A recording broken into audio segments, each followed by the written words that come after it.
পাখিগুলোর ভিডিও না করলে নয়।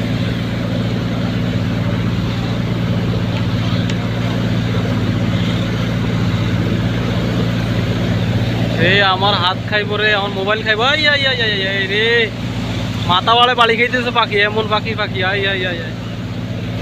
এখন ছোট কটা মাছ মাথার মধ্যে রাখলে মাথায় খাইব মাছ, এই অবস্থা পাখির ক্ষুধার জ্বালায়। সুবহান আল্লাহ সুবহান আল্লাহ। এই দেখেন সকালবেলা পাখিগুলো কিন্তু ক্ষুধার জ্বালায় কাতরাচ্ছে, কিন্তু আল্লাহ সুবহানাহু ওয়া তাআলা একটা রহমত রিজিক দেখেন, তারা কিন্তু দিন শেষে বিকেলবেলা কিন্তু পেট ভর্তি করে তারা কিন্তু বাসায় যায়। তারা কিন্তু চিন্তা করে না সামনে 2 দিন পরে বা 3 দিন পরের তো জন্য তাকে সঞ্চয় করতে হবে।